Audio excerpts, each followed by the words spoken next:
What's up, ClayNation? Welcome back to your weekly news. This week in world news, Elon Musk has officially purchased Twitter. For some of our seniors, Election Day is on Tuesday, November 8th. Take this opportunity to cast your vote. In local news, there will be no school on Tuesday, November 8th for Election Day or on Friday, November 11th for Veterans Day. Mackenzie talked with Mr. Dieters about the importance of voting. Okay, I'm going to be interviewing Mr. Dieters about the importance of voting. Okay. Why do you think that people should vote? Well, obviously in the United States we're a democracy, and that means that the people are the ones who should have the say, have the voice, and have the power. That is how the framers of the Constitution intended it. So in order for our country to continue to be one that the people have the say, they have to get out, they have to exercise their ability to have that power by voting, by having representatives then go and do the work for them. What makes a candidate a good fit, do you think? Well, typically a candidate's going to fit into the demographics of their constituents, the people that are voting for them. So Republicans, just different views. So if you're in a conservative area, typically a Republican candidate's going to be very appealing, and the opposite is true in a more progressive area. Why do you think people choose not to vote?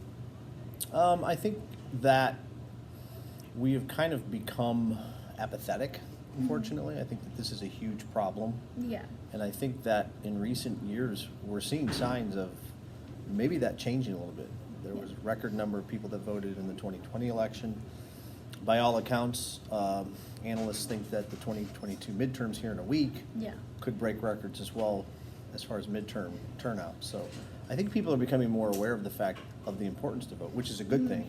But maybe the reason for having that concern is because of a lot of the division and the polarization that exists. But I think we've had it pretty good for a long time, and people kind of tend to not be as versed on things related to government and civics and politics as they should. Yep. Okay. What do you do to register to vote for people who don't know? Well, I mean, it's easy, right? It starts with going to a Google search and putting in how do I register to vote in my state or my area, and from there you'll be able to, go to a website that follows many simple directions. And depending on the state, you can even go to register to vote the day of. You can find out where it is that you need to go, head to that area, and they'll get you set up. That's true in Illinois. Yeah. Do you think voting makes a difference just in someone's individual life? Oh, absolutely. I mean, there's a sense of it's your duty, and I think you feel good. There's a sense of that you've done something that you're supposed to do. You feel like now you've put your 2 cents worth into our system. Yeah. So yeah, I think it's a satisfying thing. Well, make sure to go out and vote on November 8th. Thank you. Congratulations to the Soccer Potters on their season. They lost 1-0 on Saturday against P&D. Congrats to our marching band on winning grand champion at their Belleville competition. Nate had an opportunity to talk to Cam Smith about his band experiences.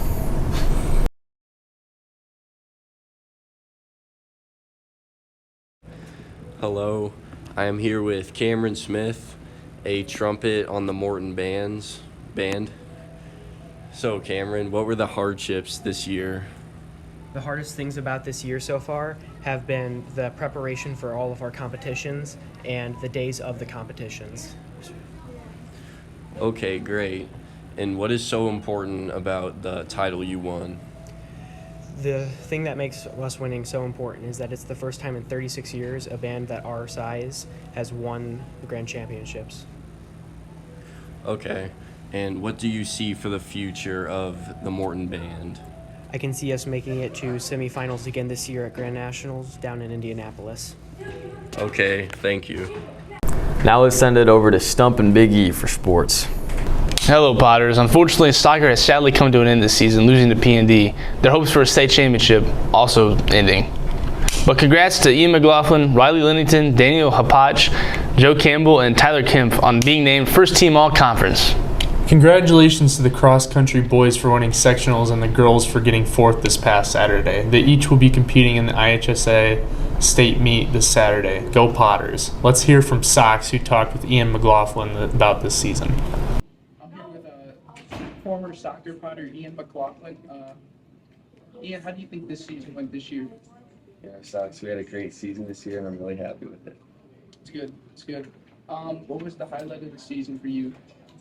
We had a couple highlights this season. Winning the regional championship versus Washington. Breathe a big line, right? Winning the Summers Cup in the summer, that felt really good. So It's good. It's good. If you could change anything about the season, what would you change? I would probably change our loss against P&G. It's a tough loss, and I wish we would have won. And how do you think about you being All-State this year? What are your thoughts on that? I'm very, very happy that I was considered for the award, and it means a lot. All right. Thank you. Thank you. Some important upcoming events at MHS. On November 10th, Aurora University will be here during Potter Hour, and on November 15th, we have the ASVAB test, and Cornell College will be here if you are interested. That's all for us, Clay Nation. Remember to go out and support your fellow Potters in their endeavors. Have a great weekend.